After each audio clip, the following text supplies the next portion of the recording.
Welcome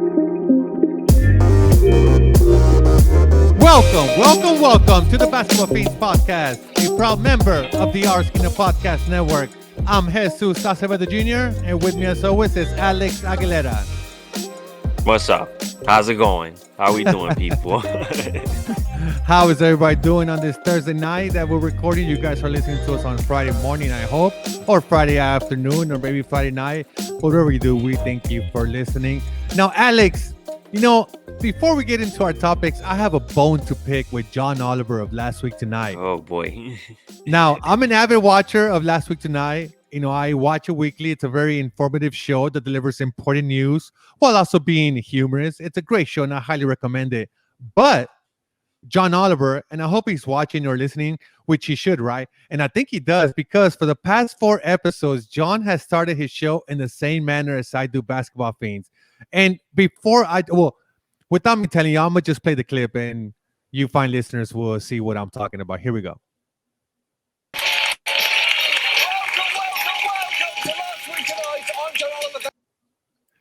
So as you saw, it's a similar intro to what I do, And look, I don't own that intro. I don't own the words welcome. I'm sure that, the welcome. Maybe somebody has said it in some years back, decades ago. But look, I will say I was one of the first to at least do it more recently. And unless I'm proven otherwise, maybe I was the first one to ever intro a show like that. And look, and I thought to myself, Alex, maybe subconsciously, because like I said, I'm an avid watcher of Last Week Tonight, maybe subconsciously crept into my mind. So I went back to last season of Last Week Tonight, and that is not how he was doing his intro. So for the past 4 episodes, he's been doing this welcome. So first of all, that makes me believe that he's a watcher of the Basketball Fiends. He either watches us on YouTube or he listens to the podcast. So John, thank you for being an avid listener, and second of all, you have a standing invitation to the Basketball Fiends to answer for yourself, John Oliver.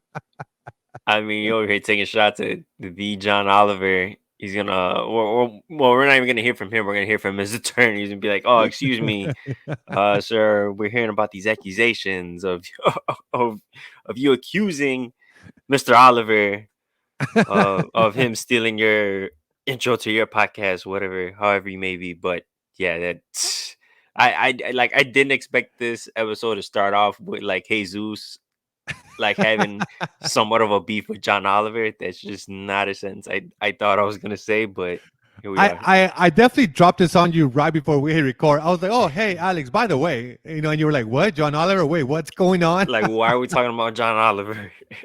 And look, I have no beef with John Oliver. Well, maybe just this intro beef. I like John Oliver. I'm an avid I watch weekly. I like the way that he does his show, like his, comedy shtick. So I wouldn't say I have beef with them, but I have a little bit of a bone to pick with them, and this is the bone that I'm picking with them. Okay, you know what? That's fair. That's fair. Now, now, if I say that I have beef with them and he's able to come on the show, then hey, I have beef with John Oliver, because I would not mind having John Oliver as a guest on the Basketball Fiends. I'm just gonna be the moderator at that point. There you go. And now let's get into the Basketball Fiends podcast. Our first topic, we're going to start with the WNBA Finals, Alex. And we had a very back and forth, very close game 2 of the WNBA Finals. Went into overtime, and it was, what's the word I'm looking for? It was a fight to the finish. A fight to the finish. Yeah. The WNBA Finals are all tied up, 1 game apiece. The Phoenix Mercury, they just squeezed out that game 2 victory in overtime over your hometown Chicago Sky. Alex, what were your reactions from game 2? I mean, I didn't expect the Sky by any means to sweep this Phoenix Mercury team, because they have a 3-headed monster in the GOAT, Diana Taurasi, Skylar Diggins-Smith, and the big girl Brittany Griner, who put up 29 points in game 2. She was giving the Chicago Sky work. She was. And I would say too, with the Sky down the stretch, like in overtime, I thought their shot selection was I didn't like it too much. Felt like some of those attempts were a little bit forced. Didn't think they settled for good looks. And at the end, that's how I feel like Phoenix was able to pull out that victory in overtime. And I think too, another thing too, Diamond DeShields, she definitely had an off game, only 2 points. She only played like 10 minutes. That's not her by any means. So I expect her. But geez, I forgot. I watched some of the game. She didn't go down right with an injury because she only played 10 minutes, and that's weird. Ain't no way she's healthy and she played 10 minutes. That's crazy. Yeah, she's probably playing through something. I mean, when it's the finals and if Yeah, you're a little hurt, you're gonna push yourself. that's You true. But just want yeah, to give it to your Diamond she was team. playing 10 minutes. I noticed that and I was just like, that doesn't seem right because I wasn't able to catch the game. So I pretty much I was able to watch highlights. But I mean I look at this guy. I mean Candace Parker. I mean we all know what she can do. She put up 13 points. 9 boards. You're gonna get so much consistency out of her. Corny Vandersloot and Allie Quigley. Oh my goodness, that backcourt is whoo. That dynamic duo is sick. And I Now, as while you're talking about Corny Vandersloot, she did leave game two in a boot. So at the yeah, time of recording Thursday night, there has been no update whether she'll play game three. right. Now she's a gamer, so Yeah. I expect her to be out there. Maybe she might not be able to play as well as she did in game two because man, she had a great shot to send the game into overtime over overstretched arm of Brittany Griner. Yep. So yeah, she gave work. And look, going back to Brittany, she hit the first ever dunk in the WNBA finals. That's so Had cool. that was so cool. She had 29 points, scored 7 of Phoenix's final 12 points in regulation. And while she didn't score in overtime, she had 3 rebounds and a timely block that secure the game to victory for the Phoenix Mercury. But look, we also got to give it a shout out to the GOAT, right? Diana Taurasi, 39 years old. By all indications, it was going to be one of the worst games, right? I think entering the fourth quarter, she had like 4 or 6 points. So, but then she just turned it on as goats tend to do, right? They just Hmm. that fourth quarter starts like boop, that switch just all of a sudden turned on, and she found the game. She found her shot. I think she hit 16 points in the fourth quarter and overtime. And yeah, she's 39 years old. Like it'll be such a like Cinderella ending to her career Hmm. if the Phoenix Mercury can win this title and she can just write off on that championship. So, but yeah, it's game three is playing tonight on Friday, I think, believe at 8 p.m. in Chicago, if I'm not mistaken. Yeah. And Yep. When Trust got sold out. yeah, sold out. I have no doubt, and I do believe the Chicago Sky are going to take it. I think Candace Parker is going to have a big game. Yeah. Like I said, she's been consistent, but we still haven't had a big game from her. Not like how Right. Brittany had her big game too. So I think that's what Right. the Chicago Sky need from Candace Parker, especially if Courtney Vandersloot can go or if she's not at 100%. Right. So yeah, if Courtney Vandersloot isn't 100%, Diamond DeShields isn't 100%, then that's where Candace Parker really needs to step up, excuse me, and put up those big points. But I think that's where I think the Sky have somewhat of an advantage because they have that depth in their roster. I mean, Allie Quigley, she's still healthy. She can move the ball around well. She has a nice shot. You got Sharpshooter, man. right. You have Stephanie Dolson down low as well, who's really solid. Kalia Copper, who put up 15 points in game two. So I mean, that's where I think as they say, all right, well in this case, next woman up. I was gonna say next man up, but we're talking about the ladies now, so it's the next lady up. And I feel like with Phoenix, I mean, I already mentioned that that big three with Griner, Tarasi, and Diggins Smith.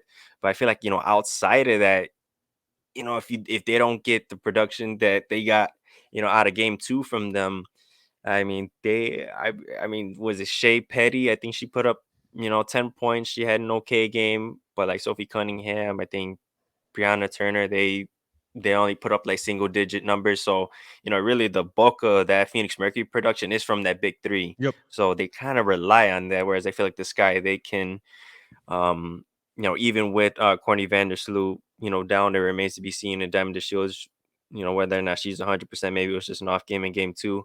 But I feel like they have a little more depth where it doesn't hurt them as much. Yeah, definitely. I think you hit it right on the head. Phoenix has to rely on those big three. And I mean, look, if Brittany doesn't have that big game, the Chicago Sky are easily up 2-0. Yep.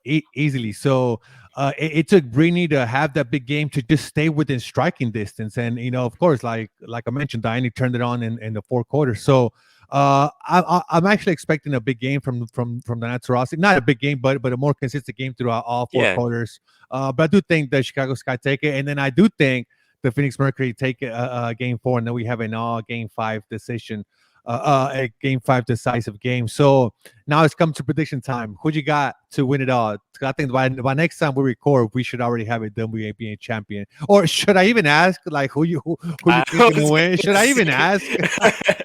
He's like, "Who do you have?" I was just like, "Oh, like who do you think, man?" Nah, I got this guy. I mean, Okay. yes, they're my hometown team, but I mean, for them to go 16-16, kind of sneak their way into the playoffs and make that run, upset, the Connecticut Sun, which had they had a squad this year. So for them, they got hot at the perfect time, and I think they've carried that into the finals. I think game one was a perfect example. I mean, granted, I know Phoenix, they didn't get a lot of rest. I know they had some issues with flights, and that's a whole other thing with the WNBA that Ugh, they got to get together because yeah. they do not treat those players right, do not pay them enough. And I think that has an effect because they had a hard fought series against the Las Vegas Aces, Yep. and they got beasts in Asia Wilson and Liz Cambage. So coming into game one, they were a little bit worn out, and I think in game two they were able to watch a little bit more film. Um, got some Z's, got some rest, and I think that's how they were able to pull off that game two victory. But yeah, it should be a hard fought series. Well, I'm gonna go the opposite side. I'm gonna go Of course, Phoenix Mercury, of of course, because I course. know I definitely want Diana Taurasi to ride off into the sunset with the way that championship ring. And look, and I have to say, I love watching the game. Well, I didn't see all the game, but I was watching here and there, and then I did catch all of the highlights. But it was fun seeing the Phoenix Suns in attendance. Chris Paul, Devin Booker. I'm blacking out on the forward's name, but yeah, it was fun seeing some of the players there cheering. And look, it was a very exciting game. Hmm. I caught some of the fourth quarter and all the overtime, so it was definitely a good game. But I think I'm gonna go Phoenix Mercury. But I do want it to go 5 games. I think from what we've Yeah, seen in it game should go two, 7. I don't know why. it should. I don't know. That's the same question I had myself. I was like, wait, it's a 5 game series. I Why don't isn't like it? these. I don't like these 5 game No, series in I can WNBA. understand maybe okay, WNBA you could have all the series could be 5, but the finals have to be at least 7 games. Yeah. They have to, because I think the rest of the games are going to be as tight as game 2 was. Hmm. That's kind of what I expect. But yeah, but that's our WNBA prediction. Now for our NBA prediction on who we think will be the NBA champion on the 2021-2022 season. I'm gonna let you speak first, Alex. Who do you think is gonna win the title this next NBA season, which starts October 19, Tuesday, October 19. Ooh, man, like I just feel so basic, when I when I give out my answer, and I think just saying that is already kind of giving it away. Um, I might have to roll with Brooklyn. I think Okay. this might be the year they kind of put everything together. I mean, aside from all, the Kyrie drama, I think that opens up the floor for even more for Kevin Durant and James Harden to do their thing. You got Blake Griffin coming back, LaMarcus Aldridge. Jeez, I'm blanking on a ton of names right now. Holy crap. Well, But let me go help you ahead. out because I also picked the Brooklyn Nets to win Okay. the title. And look, they were my pick even before this whole Kyrie situation was playing now. And look, earlier this week we found out that the Nets said, "Hey, Kyrie, you're not going to practice or play with the team until you get vaccinated." So right Hmm. now, even with that, I still think Brooklyn Nets are the best team to win it. I think, some of the players you mentioned, but here's some other ones. Joe Harris, Thank you. he Oh still my knows how to God. shoot. He still knows Yeah. how to shoot. Now, what I will say about Joe Harris is, homie, you got to shoot in the playoffs just how you shot in the season because his playoff production dipped. Yeah, it So did. if his regular season, he was on fire almost every game, but then Hmm. his playoff dip. So Joe Harris, Patty Mills, which was quite a pickup. Patty Oh my Mills, God, I forgot. Yeah, Paul Millsap, that I remember. Paul Millsap and James Johnson. And I mean, we're Cam Thomas is somebody else that has shining out in this preseason. So they have a squad that has good rotational players. But to me, it all comes back down to James Harden and Kevin Durant. Yeah. I think that's how you started off talking about why you picked them. To me, if you have those two guys, they're very complementary players in that they can both play one on one. They can both break it down one on one. But the thing is, James Harden doesn't have to do that. He can just be Yeah. the facilitator. And now without Hmm. Kyrie Irving, he's really going to facilitate. I Right. would not be surprised if he leads the league in assists this season. Yeah, I think the somewhat of a misconception with James Harden is, we all, we all saw what he did in Houston. I know you did.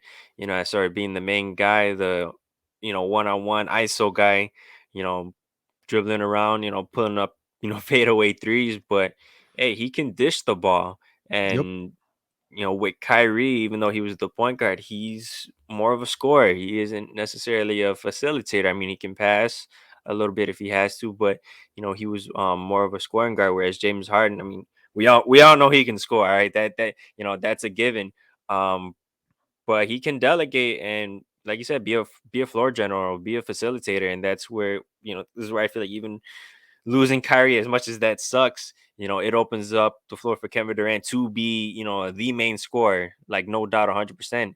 And James Harden is complimentary to him. We all know what they did in OKC. He can, be the wingman in that case and be able to, dish him the ball, or kind of vice versa. We all know James Harden can take over as well. And I think at this point in his career, James Harden just wants to go back to the finals and compete for a title, and be in the NBA finals playing for a title. And I think he wants that title. So I think he's okay saying, "Hey, KD, you can score. I got you. I'm a dish. I'm gonna get Right. everybody set up." And look, yes, I saw James Harden here game in and game out. Yes, we saw him score, but before Chris Paul joined the team, he was a good facilitator. He was leading the league in assists a couple seasons, Right.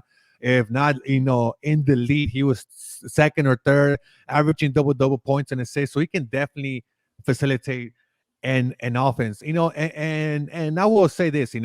I know our pick for NBA title is very like, you know, I guess you can say blah, very vanilla. There's nothing to it, but it's just the Yeah, I facts. like yeah, I like vanilla. But hey, Vanilla's good. But I'll say this, not surprisingly, Las Vegas also has the Nets winning it all. So I'm not.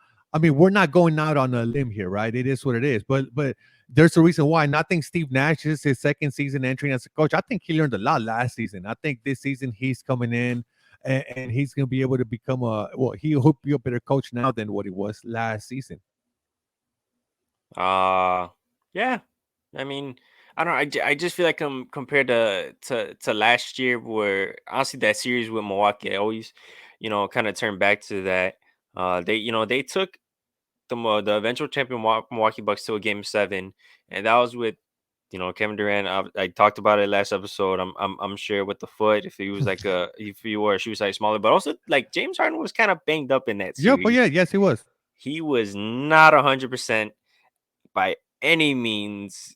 And in that case, he was definitely trying to be a facilitator, but nowhere near to the effectiveness that we're used to. And that's where it really kind of felt like Kevin Durant to make the big shots, and he did. I mean, he did all he could, but it wasn't enough to beat Milwaukee. But I think coming into this year, everyone's fresh, everyone's healthy. They pretty much got the same squad as last year. I think the addition of it's Cam Thomas, right? Cam Thomas, yeah.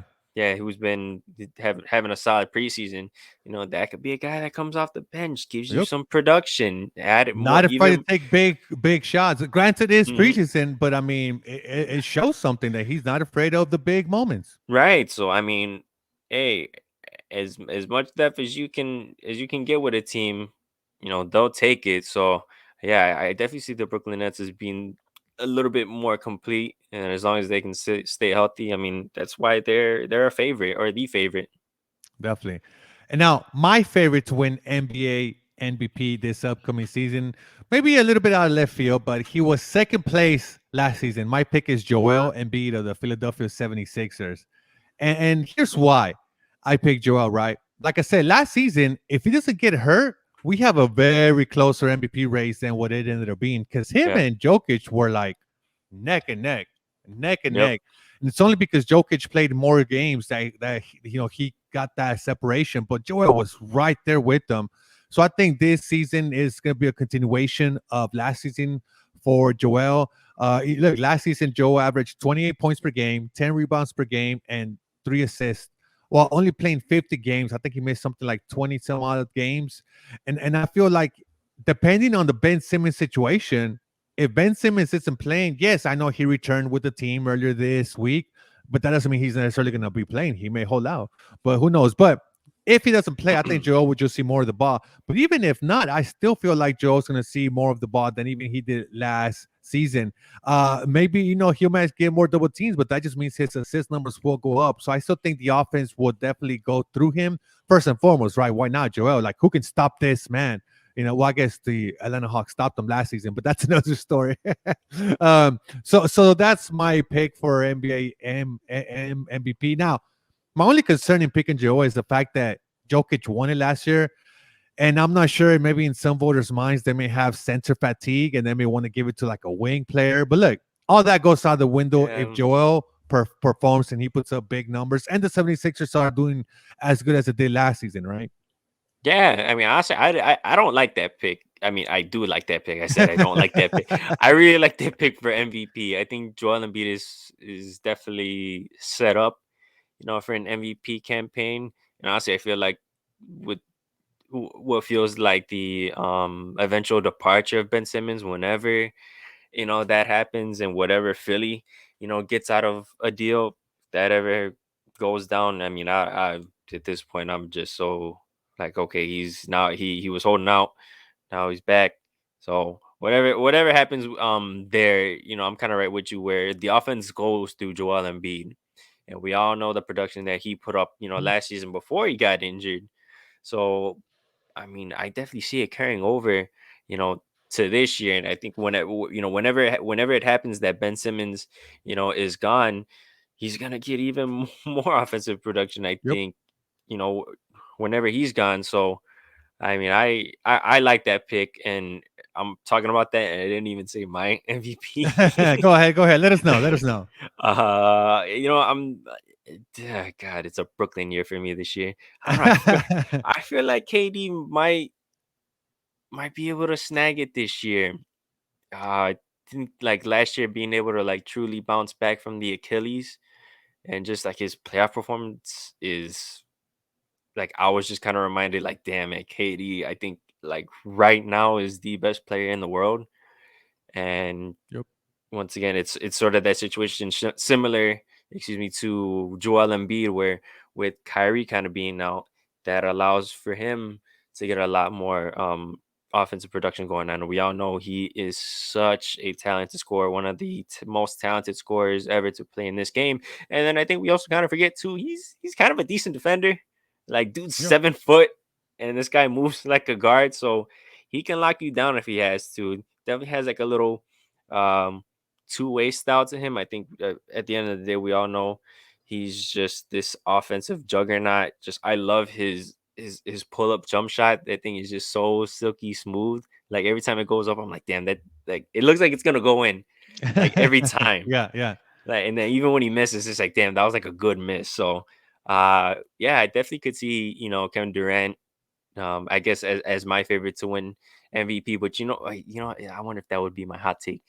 All right, you know what? All right, all I don't think right. I definitely think picking KD as MVP is a hot take No, just no, no, because no, no, no. he's yeah. I was gonna trail. I was gonna trail into another thought of who Oh, might okay, be okay. a sleeper as an Okay. MVP, kind of, sort of. But yeah, Well, what KD is has been. I almost picked KD as well, but I was like, you know what? I'm gonna go a little bit more out there just because I think KD stands a good chance to win MVP, especially now with Kyrie gone. I think you hit it right on the head.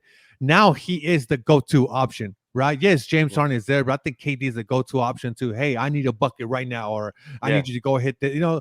And I think you hit up on something good as well. Is that last season he was his first year coming back from that Achilles tear, and I think he was really coming into shape, into form in the playoffs. And look, hmm, he almost took down the Bucks by himself. If he's wearing his shoe size, right, they're in the Eastern Conference Finals. So it's definitely this season. I think he's coming out. He's like he wants the Nets to go to the finals, and I think especially now with Kyrie gone, I think that also plays a bigger role because he's going to get yeah, more shots. Uh, and like you said, I wouldn't necessarily say he's a two-way player, but when they need to right, stop, when he right, knows that the team needs to stop, he can do that.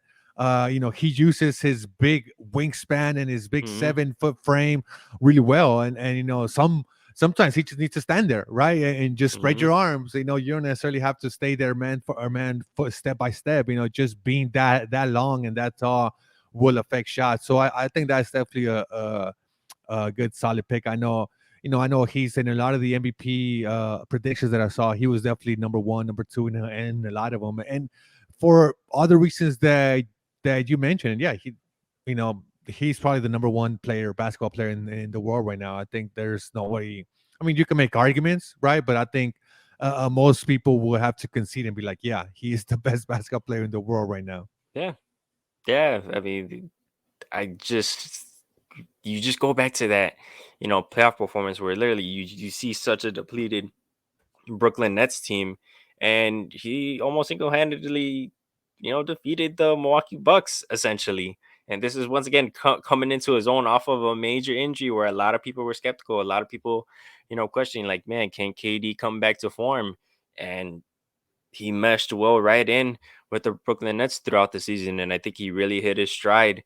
Um, Throughout the playoffs. So, just coming off of that run, even though they got bounced in the second round, like he's just primed to, be himself, or if not just go above and beyond what he did last year as an MVP. So yeah, I mean just the circumstances that are set up for him is just like prime for like, okay, dude, like this is like the perfect chance for you to win MVP, and we all know he's damn well capable of it. So yeah, it should be fun.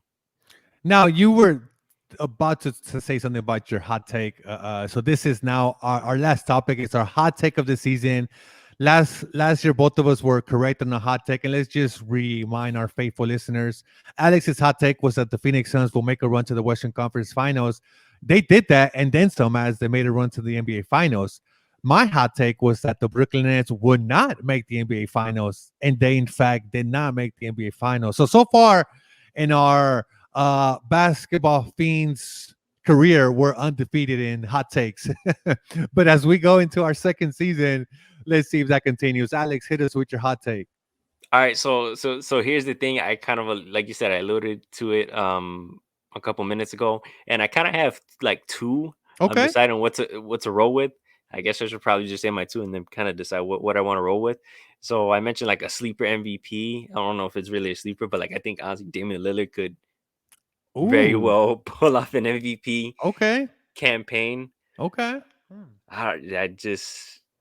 I mean, just with Portland, I feel like he just really wants to win over there, and I think he wants like the respect. Even though it's weird, I feel like we're starting to accept the type of player that Damon Lillard is as one of the best, point guards in the league. But I think just that he's out there in Portland, they're kind of just sort of a mid tier team. You kind of know, okay, Portland will probably make the playoffs, but they'll get bounced in like the first or second round, and that's it. But I think he'll just have he could have one of those years where he could just literally just go off. You thought what he's been doing the last couple years now has been bonkers. He's gonna just, take it over the top.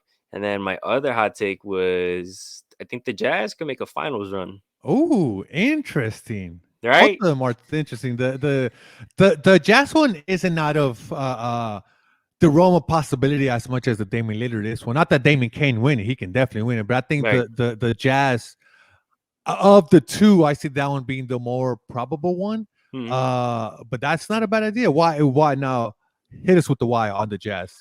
Hit us with the why. So I think, you know, just with what happened last year, in the playoffs, because they did lose to Phoenix. Man, dude, I'm like bad today. Like, I don't know, my mind's been somewhere else today. But I feel like Donovan Mitchell is gonna, I think, hit his stride this year. I think really for the Utah Jazz, kind of depends. I think like not solely on Rudy Gobert, but I think you really need to see a sense of consistency out of Rudy Gobert. I think with his play, with his numbers, they're a little bit inflated.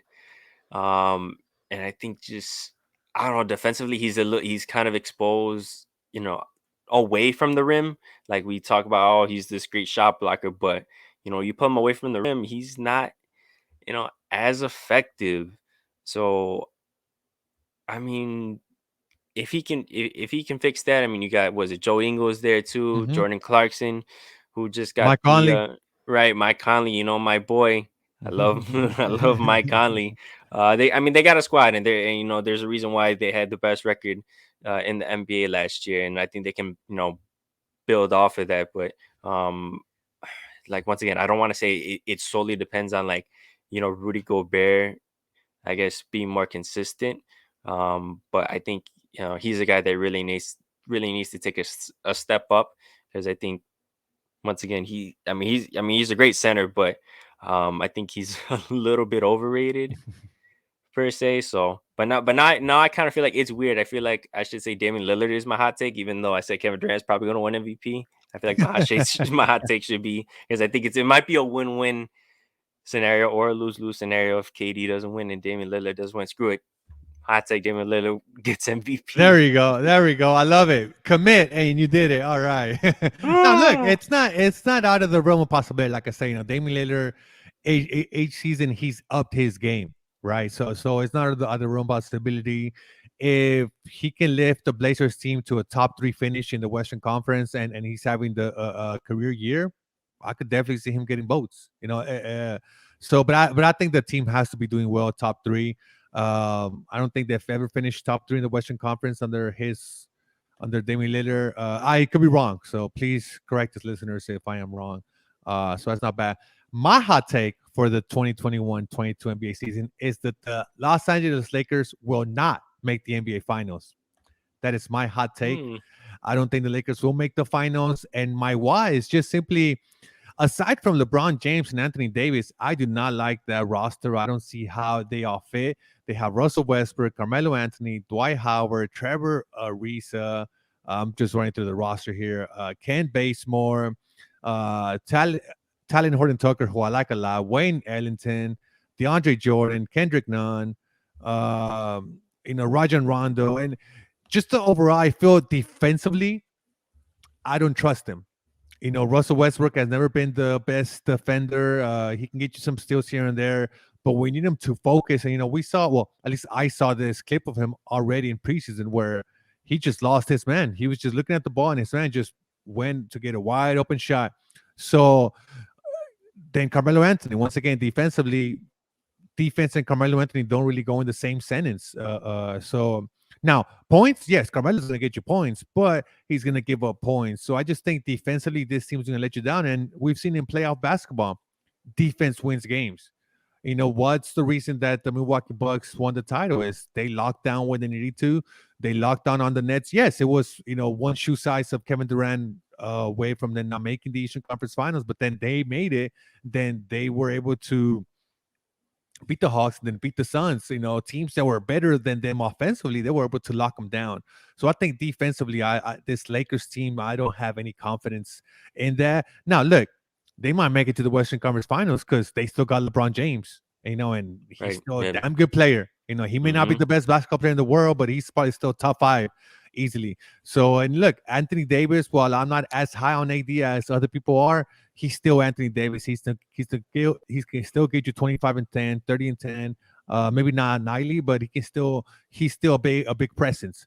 But to me, it's going to come back to defense, and that's what I think they're going to falter. Who knows? Maybe the Jazz take them on in the Western Conference Finals, or maybe Phoenix Suns. Phoenix Suns, they're going to come. They want to go back to the NBA Finals. So I think they have a lot of competition in the Western Conference. Denver Nuggets too. They're gonna be there. I know Jamal Murray won't play for maybe the first half of the NBA season, but what a boost for Denver Nuggets to get Jamal Murray in the second half of the NBA season, and then he could be coming right into shape, right into form as the NBA playoff starts. So it's gonna be tough for the Lakers. So Yeah. that's my hot take. I don't think the Lakers make it to the NBA Finals. Okay, I like that, and I think you touch on a good point with them not having a good defense, and also, honestly, just some of the other teams you mentioned. You got Phoenix, you got Denver, you got the Clippers, Mavericks, Trailblazers. I think we kind of forget the Warriors. They look like they might be, Yep. healthy again, Yep. and we know just Steph Curry and Draymond Green. As long as those guys are healthy, eventually Klay Thompson should be making his return at some point during the season, probably maybe January, halfway pointish. So I mean, the West is kind of We haven't up even for talked about grab. the Clippers. Well, Right, well again, Clippers will be without Kawhi. That's true. But hey, we saw playoff P. So right. if he plays like that, so So yeah, to your point, like it's a hot take, but I kind of like that hot take because I mean, I look at the Western Conference, and I mean, it's you go down the list, and it's like, okay, I already mentioned the Jazz. They were a number one seed last year. Phoenix, they made a finals run. Denver, I think they were the three seed, and Jokic won MVP, and eventually Jamal Murray is gonna come back. Clippers, Paul George looks like he's becoming PG-13 or playoff P. So I mean, you got some squads in the Western Conference, excuse me, in the Western Conference. So it isn't just like the Lakers and everyone else, even though that's wasn't necessarily the case. But you don't look at the Lakers and say, oh, like they're the favorites, they're the clear cuts. right. It's like, no, man, they kind of gotta grind it out if they want to make it out of the West. So, you know, we'll see. We'll see how it And look, goes. 538. They don't like their prediction model is not in fan of the Los Angeles Lakers. They haven't finished the season at 42-40, and only give Oh them a wow. 2% chance to win the title, a 4% chance to make the finals. Now, to your point, to your previous hot take before you changed it, 538, their projection model gave them the number one seed in the Western Conference Finals and a 9% chance to win the title, 18% chance to make the NBA Finals. So, I think part of the reason that 538 mentioned in their prediction model was that the model was not a fan of Russell Westbrook and Carmelo Anthony, and it's kind of where Mhm. I was leaning. While they're great offensive players, uh, Russell Westbrook's going to have his down games, and to me, it all comes back to defense. You know me, I preached enough on this Yeah. show. Defense Oh, is you're defense. You're right. I mean, Yeah, on paper, we've seen time and time again a lot of these guys. They've been a lot of scorers mostly in their careers, and this is an older team. Not to say that count them out. It's like no, it's still LeBron James, it's still Anthony Davis, it's still Russell Westbrook, it's still Carmelo Anthony. They got I know DeAndre Jordan there as well, but yeah, I mean where the upside is kind of like on offense, they lack in defense, and you got to be able to true. play both sides of the ball. And I don't think this is a Lakers team per se that their offense can carry them and get them wins. I think it's going to come down to games where their defense has to show up, and Yeah. that's a big question mark with that team. Big question. And look, I won't be surprised if they do make a run to the Western Conference Finals because of LeBron James and Anthony Davis, but that's as Yeah, far as they'll get. I mean that's his greatness right there, man. It's like Yeah, you got exactly. a guy, just the name LeBron James alone on the team is like okay, you got he's get that man alone is giving you a chance. So Definitely. Most definitely. But yeah, but those are our hot takes. We'll see how those hot takes land this season. Last season, we did them well. They were already, I think, 15 games into the season. This season, we're doing it before the NBA season kicks off.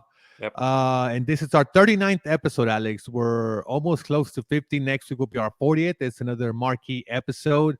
It will be our first episode while the season is ongoing. So, yeah, it's been fun. It's been fun. I'm looking forward to another fun NBA season. Yeah, man, it's crazy. So this is because last year was our first season, but this will be like our first full Full season, starting season. from the beginning. Yeah, yeah, There you go. should be fun. Well, it's like honestly, like the start of the NBA season is just like so it gets you amped because it's like October, then the holidays start to roll around. It's like ooh, good vibes all Good around. vibes. Good vibes. Well, faithful listeners, we hope you tune in week and week out to listen to us talk about the NBA season. Thank you for listening. Don't forget to subscribe. Deuce. Oh my God. I totally messed that up. I was thinking about your outro and about your saying. I saw you pause Oh it. I'm like, why did yeah. he Why stop? did I pause? It's been a long day. See, faithful listeners, that's what happens. Thank you so much for listening to us. Don't forget to subscribe. See ya.